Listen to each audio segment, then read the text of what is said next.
Jacob തോമസിന്റെ സ്ഥലമാറ്റ വിവാദം പുകയുകയാണ്. അതുതന്നെയാണ് കേരള വാർത്തകളിൽ ഏവരും ഉറ്റുനോക്കിയതും. ജേക്കബ് തോമസിന്റെ നിലപാടുകൾ സർക്കാരിനെ പ്രതികൂട്ടിലാക്കിയെന്ന് മുഖ്യമന്ത്രിയുടെ പ്രതികരണം. സ്ഥാനമാറ്റം മന്ത്രിസഭാ തീരുമാനമെന്നും മുഖ്യമന്ത്രി വ്യക്തമാക്കി. അതേസമയം സ്ഥാനമാറ്റത്തിൽ കടുത്ത അതൃപ്തി അറിയിച്ച് VM സുധീരനും രംഗത്തെത്തി. പൊതുവായിട്ടുള്ള ഒരു വികാരം, അതുകൊണ്ട് വിവാദങ്ങളിലേക്ക് പോകാവുന്ന യാതൊരു തീരുമാനം വരാതിരിക്കാൻ പ്രത്യേകമായി ശ്രദ്ധിക്കാം. ഇത്തരം കാര്യങ്ങളെക്കുറിച്ചൊക്കെ കൃത്യമായൊരു കാഴ്ചപ്പാടുണ്ട്. അത് ചർച്ച ചെയ്യേണ്ട തലങ്ങളിലോ വേദികളിലോ ചർച്ച ചെയ്യുക, അറിയിക്കേണ്ടവരെ അറിയിക്കുക എന്നല്ലാതെ പരസ്യമായൊരു ചർച്ചയ്ക്ക് ഞാൻ മുതിരുന്നില്ല. VM സുധീരൻ്റെ ഈ വാക്കുകൾക്ക് മറുപടി പറയാൻ വേണ്ടിയാണ് മുഖ്യമന്ത്രി അസാധാരണ പത്രസമ്മേളനം വിളിച്ചത്. 40 മിനിറ്റോളം നീണ്ടുനിന്ന പത്രസമ്മേളനത്തിലുടനീളം ജേക്കബ് തോമസിനെതിരെ കടുത്ത ഭാഷയിൽ മുഖ്യമന്ത്രി വിമർശനം അഴിച്ചുവിട്ടു. ഫ്ലാറ്റുകളുടെ ലോബിയാണ് ഇതിൻ്റെ പിന്നിൽ പ്രവർത്തിച്ചത് എന്നൊക്കെ പറഞ്ഞിട്ടുണ്ട്. അദ്ദേഹം നിഷേധിച്ചിട്ടുള്ള ഫ്ലാറ്റുകൾ നിഷേധിച്ചതിനെക്കുറിച്ചുള്ള ധാരാളം പരാതി കിട്ടിയിട്ടുണ്ട്. ഇതിന് ജനങ്ങളുടെ ഉത്തരവാദിത്വം ഈ ഗവൺമെൻറ്റിനാണ്. ഇങ്ങനെ പ്രവർത്തിക്കുന്ന ഒരു ഉദ്യോഗസ്ഥനെ അഗ്നിശമന സേനയുടെ തലവനായിട്ട് അങ്ങനെ വെച്ചുകൊണ്ടിരിക്കാൻ പറ്റും? ഗവൺമെൻറ്റിന് ജനങ്ങളോട് ഉത്തരവാദിത്വമുണ്ട്. ആ ഉത്തരവാദിത്വം നിറവേറ്റും, യാതൊരു സംശയവും വേണ്ട. അതിന് ആഭ്യന്തരമന്ത്രിയെയും നഗരവികസനകാര്യമന്ത്രിയെയും ഒന്നും അങ്ങനെ തെരഞ്ഞുപിടിച്ച് ആക്രമിച്ചിട്ടൊന്നും കാര്യമില്ല. അതിലാരെങ്കിലും പ്രത്യേകം ഒരു ഉത്തരവാദി ഉണ്ടെങ്കിൽ ഞാനാണ് അതിൻ്റെ ഉത്തരവാദി. താമരശ്ശേരി ചുരത്തിലും മണ്ണാറക്കുറിച്ചിയിലും റോഡിൽ മരം വീണപ്പോൾ നാട്ടുകാർ ഫയർഫോഴ്സിന്റെ സഹായം തേടി. എന്നാൽ മരം മുറിക്കുന്നത് ഫയർഫോഴ്സിന്റെ പണിയല്ലെന്ന് ജേക്കബ് തോമസ് സർക്കുലർ ഇറക്കി. കുറ്റപത്രങ്ങളുടെ പട്ടിക നീണ്ടുപോകുന്നു. അവധിയിൽ പോയ ജേക്കബ് തോമസിന്റെ പദവി ഒഴിഞ്ഞുകിടക്കുന്നത് കാരണമാണ് അനിൽകാന്തിന് പകരം നിയമനം നൽകിയതെന്ന ആഭ്യന്തരമന്ത്രിയുടെ വിശദീകരണവും കളവായിരുന്നു. നിലവിൽ ജയിൽ DGPക്കാണ് ഫയർഫോഴ്സിന്റെ അധിക ചുമതല. മുടങ്ങിപ്പോയ ഫ്ളാറ്റുകളുടെ കാര്യത്തിൽ മെറിറ്റ് അടിസ്ഥാനത്തിൽ സർക്കാർ പരിശോധിക്കുമെന്ന് പറഞ്ഞാണ് മുഖ്യമന്ത്രി തന്റെ വാർത്താ സമ്മേളനം അവസാനിപ്പിച്ചത്. S. ജീവൻകുമാർ, തിരുവനന്തപുരം.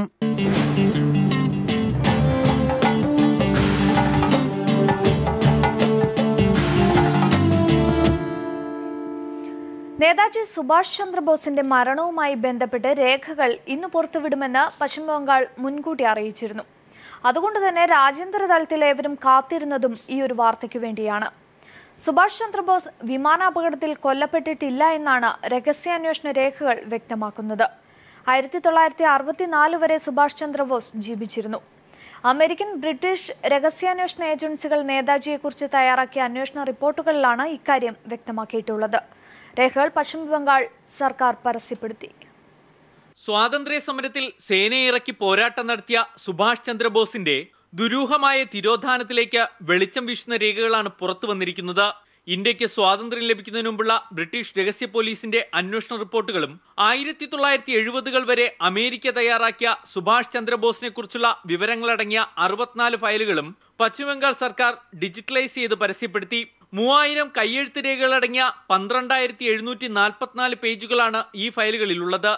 അമേരിക്ക 1970-കൾ വരെ വിശ്വസിച്ചിരുന്നത് നേതാജി സുഭാഷ് ചന്ദ്രബോസ് 1945 ഓഗസ്റ്റ് 17 തായ്വാനിലെ വിമാനാപകടത്തിൽ കൊല്ലപ്പെട്ടിട്ടില്ലെന്നാണ്. ഇതിനനുബന്ധമായ അന്വേഷണ റിപ്പോർട്ടുകൾ കൂട്ടിച്ചേർക്കുന്നത് അന്നേ വർഷം തായ്വാനിൽ അങ്ങനെയൊരു വിമാനാപകടം സംഭവിച്ചിട്ടില്ല. 1941 ജനുവരി 16 ഇന്ത്യ വിട്ട നേതാജി ജർമ്മനിയിലെത്തി. 45 ശേഷം പഴയ സോവിയറ്റ് യൂണിയൻ വഴി ചൈനയിലേക്ക് കടന്നു. 19 വർഷത്തിനു ശേഷം 1964 ഫെബ്രുവരിയിൽ നേതാജി ഇന്ത്യയിൽ മടങ്ങിയെത്തുമ്പോൾ അദ്ദേഹത്തിന് വയസ്സ് 67. മഹാത്മാഗാന്ധി അടക്കമുള്ളവർ നേതാജി കൊല്ലപ്പെട്ടിരുന്നുവെന്ന് വിശ്വസിച്ചിരുന്നില്ലെന്നും രേഖകളിൽ പറയുന്നു. 70 വർഷമായി കൊൽക്കത്ത പോലീസിന്റെ കൈവശം ഇന്ത്യ രഹസ്യമായി സൂക്ഷിച്ചിരുന്ന രേഖകൾ കൽക്കത്തയിൽ നടന്ന ചടങ്ങിൽ നേതാജിയുടെ ബന്ധുക്കൾക്ക് കൈമാറി. കൽക്കത്ത പോലീസ് മ്യൂസിയത്തിന്റെ ആർക്കൈവ്സിലേക്കും രേഖകൾ മാറ്റിയിട്ടുണ്ട്. തിങ്കളാഴ്ച മുതൽ പൊതുജനങ്ങൾക്ക് നേരിട്ട് പരിശോധിക്കാം. News bureau, Delhi.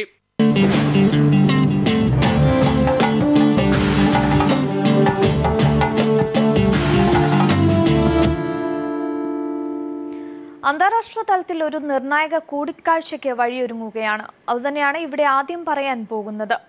Fidel Castro Francis മാർപ്പാപ്പ കൂടിക്കാഴ്ചയ്ക്കാണ് അവസരമൊരുങ്ങുന്നത്. നാളെ ആരംഭിക്കുന്ന അമേരിക്കൻ സന്ദർശനത്തിന് ശേഷം ക്യൂബ സന്ദർശിക്കാനാണ് ഫ്രാൻസിസ് മാർപ്പാപ്പയുടെ തീരുമാനം.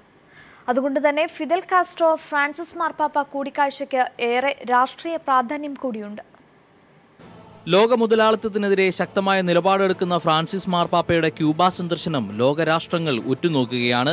അമേരിക്കൻ സന്ദർശനത്തിന് ശേഷമാണ് ഫ്രാൻസിസ് മാർപ്പാപ്പ ക്യൂബയിലെത്തുന്നത് എന്നതുകൊണ്ട് തന്നെ ക്യൂബയുടെ രാഷ്ട്രീയ നയതന്ത്ര മേഖലകളുമായി ബന്ധപ്പെട്ട ചർച്ചകളും സജീവമാക്കുന്നു.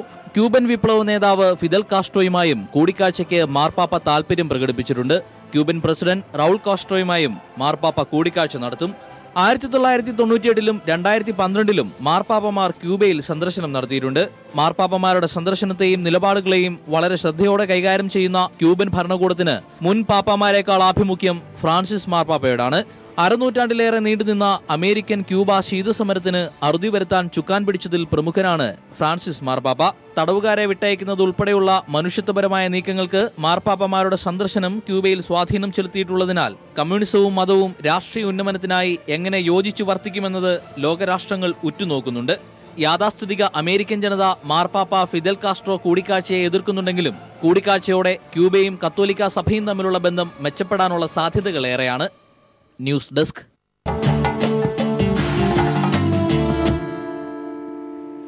ഇനി അല്പം ആരോഗ്യകാര്യമാകാം. ഡൽഹിയിൽ ഡെങ്കിപ്പനി പടരുന്ന കാര്യം എല്ലാവർക്കും അറിയാം. പക്ഷേ അതല്ല അവിടുത്തെ കാര്യം. ഡൽഹിയിൽ ഡെങ്കിപ്പനി പടർന്നതോടെ ആട്ടിൻപാലിനും പപ്പായയിലേക്കും റെക്കോർഡ് വിലയെത്തിയിരിക്കുകയാണ്. 1 ലിറ്റർ ആട്ടിൻപാലിന് 2000 രൂപ വരെയാണ് വില.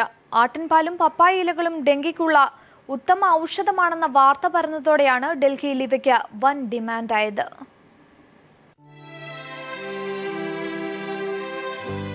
അഞ്ചു വർഷത്തിനിടയിലെ ഏറ്റവും വലിയ പനിപ്പിടിയിലാണ് രാജ്യ തലസ്ഥാനം. 2 ആഴ്ചക്കിടെ 2000 പേർ ഡെങ്കിപ്പനി ബാധിച്ച് വിവിധ ആശുപത്രികളിലെത്തി. 3 കുട്ടികളടക്കം 15 പേർ മരിച്ചു. ഡെങ്കി പടർന്നതോടെ അലോപ്പതിക്ക് പുറമെ ആയുർവേദവും പരീക്ഷിക്കുകയാണ് ഡൽഹിക്കാർ. ആട്ടുംപാലും പപ്പായ ഇലകളും കരിക്കും കഴിക്കുന്നത് ഡെങ്കിയെ അകറ്റുമെന്നാണ് ഇവർ കരുതുന്നത്. അതിനാൽ തലസ്ഥാനത്തെങ്ങും ആട്ടിൻപാൽ കിട്ടാൻ പോലും ഇല്ലാത്ത അവസ്ഥയാണ്. ബ്ലാക്കിന് ആശുപത്രികൾക്ക് മുമ്പിൽ ആട്ടിൻപാൽ വിൽക്കുന്നവരും സജീവം. ആടുകൃഷിയുടെ ഈറ്റില്ലമാണ് ദില്ലിയിലെ നരേല. 35 മുതൽ 40 രൂപയ്ക്ക് വിറ്റിരുന്ന ആട്ടിൻപാലിന് ഇപ്പോൾ 1200 മുതൽ 1500 രൂപയ്ക്കാണ് കർഷകർ വിൽക്കുന്നത്. ഇത് മാർക്കറ്റിലെത്തുമ്പോഴേക്കും 2000 രൂപയ്ക്ക് മുകളിലാണ് വില. ആടുകൾക്കും തീ വിലയായി. 40,000 രൂപ വരെയാണ് ഇപ്പോഴത്തെ വില. പപ്പായ ഇലകൾക്ക് 500 മുതൽ 600 രൂപ വരെയാണ് മാർക്കറ്റിൽ വില. എന്നാൽ ഇത് സംബന്ധിച്ച് ശാസ്ത്രീയമായ വ്യക്തതകളൊന്നുമില്ലെന്ന് ഡോക്ടർമാർ തന്നെ സ്ഥിരീകരിക്കുന്നു.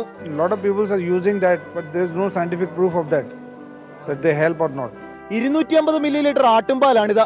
ഇത് ലഭിക്കണമെങ്കിൽ 500 രൂപയെങ്കിലും മിനിമം കൊടുക്കണമെന്നതാണ് ഇന്നത്തെ ദില്ലിയിലെ അവസ്ഥ. ഡെങ്കിപ്പനിക്കുള്ള പ്രധാന ആയുർവേദ ഔഷധമായി ആട്ടിൻപാലിന് പേര് വന്നതോടെ ദില്ലിയിലെ ആട് കർഷകരും പച്ച പിടിക്കുകയാണ്. ക്യാമറമാൻ രാജീവ് കണ്ണാടിക്കൊപ്പം മനു ശങ്കരൻ, ദില്ലി. ജിമ്മിൽ ഒരുപാട് സമയം ചെലവഴിച്ചിട്ടും മറ്റുള്ളവരെ പോലെ ഭാരമെടുക്കാൻ കഴിയില്ലെന്ന വിഷമതകൾ പൊതുവെ കേൾക്കാറുണ്ട്. എങ്കിലിതാ മസിൽ പവർ വർദ്ധിപ്പിക്കാൻ ഒരു എളുപ്പവഴി. ശരീരത്തിലെ മസിലുകൾക്ക് ശക്തി വർദ്ധിപ്പിക്കാൻ ബീട്രൂട്ട് ജ്യൂസ് ഉത്തമമാണെന്ന് പഠനങ്ങൾ പറയുന്നു. ഉച്ചയ്ക്ക് ഊണിനൊപ്പം കൂട്ടാനൊരു തോരൻ. അതുമാത്രമല്ല ബീട്രൂട്ട് കൊണ്ടുള്ള ഉപയോഗം. മസിൽ പവറും 6 പാക്കുമില്ലാതെ വിഷമിക്കുന്നവർക്ക് ഉത്തമ ലേഹ്യം കൂടിയാവുകയാണ് ബീട്രൂട്ട്. ശരീരത്തിലെ മസിലുകൾക്ക് ശക്തി വർദ്ധിപ്പിക്കാൻ ബീട്രൂട്ട് ജ്യൂസ് ഉത്തമമാണെന്ന് പുതിയ പഠനങ്ങൾ തെളിയിക്കുന്നു. ബീട്രൂട്ട് ജ്യൂസ് കഴിച്ച് 2 മണിക്കൂർ മുതൽ മസിലുകളിൽ കാര്യമായ മാറ്റം വന്നു തുടങ്ങും. വാഷിംഗ്ടൺ സർവകലാശാലയുടെ വൈദ്യവിഭാഗം നടത്തിയ പഠനത്തിലാണ് ഇക്കാര്യം വ്യക്തമായത്.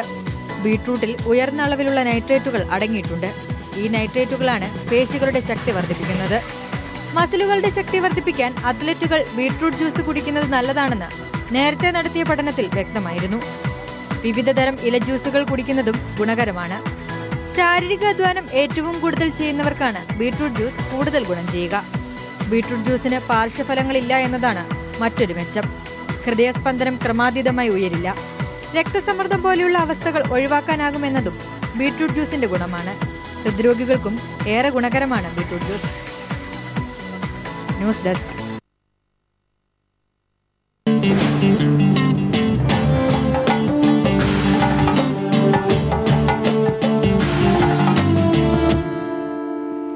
കർഷകരുടെ കഷ്ടകാലം തുടങ്ങിയിട്ട് കാലം കുറച്ചായി. ഇപ്പോഴിതാ സപ്ലൈകോ നെല്ല് സംഭരണം വൈകുന്നത് സ്വകാര്യ മില്ലുകൾ മുതലെടുക്കുകയാണ്.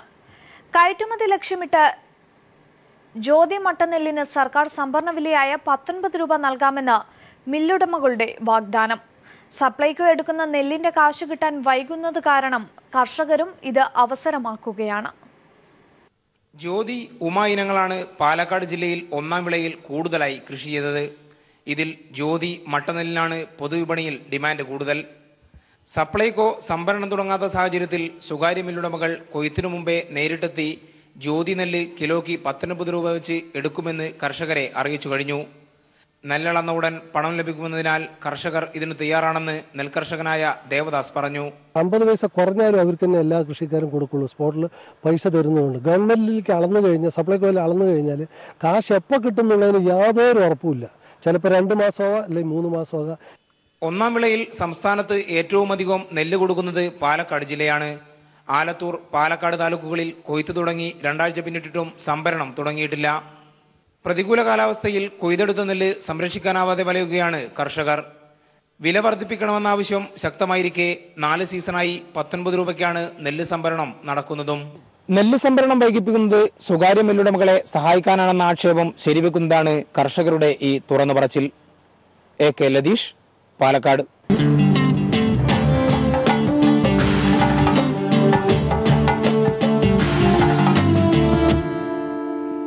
ടെക് ലോകത്തെ ചർച്ചാ വിഷയം ഇപ്പോൾ iOS 9 ആണ്. ആപ്പിൾ ഫോണുകൾക്ക് കൂടുതൽ കരുത്തു പകർന്ന് കഴിഞ്ഞ ദിവസമാണ് iOS 9 എത്തിയത്. ഡൗൺലോഡ് ചെയ്യാനും ഇൻസ്റ്റാൾ ചെയ്യാനും വളരെ എളുപ്പമാണ് iOS 9. നിരവധി പുതുമകൾക്കൊപ്പം നിരവധി സവിശേഷതകളുമുണ്ട് നമ്മുടെ iOS 9.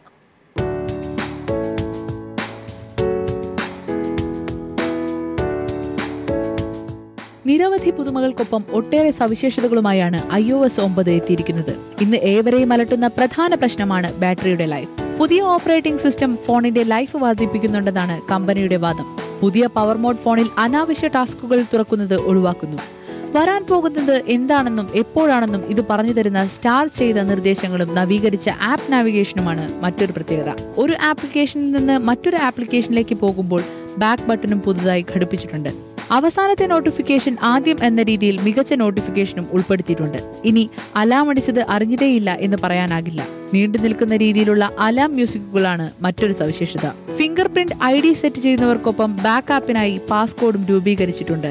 പ്രധാന നഗരങ്ങളിലെ സുരക്ഷിതമായ എളുപ്പവഴികളും iOS 9 നിർദ്ദേശിക്കും.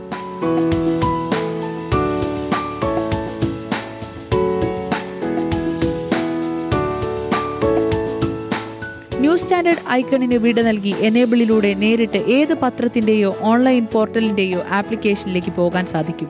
ഐപാഡിൽ മൾട്ടി ടാസ്കിംഗ് സംവിധാനവും ലഭ്യമാക്കിയിട്ടുണ്ട്. ലാപ്ടോപ്പ് പോലെ നിങ്ങളുടെ ഐപാഡിലെ സ്ക്രീനുകൾ കേഴ്സർ നിയന്ത്രിക്കും. സ്ക്രീനിൽ 2 വിരലുകൾ വെച്ച് കീബോർഡിൽ വളരെ വേഗത്തിൽ തന്നെ കേഴ്സറുകൾ അങ്ങോട്ടും ഇങ്ങോട്ടും നീക്കാം.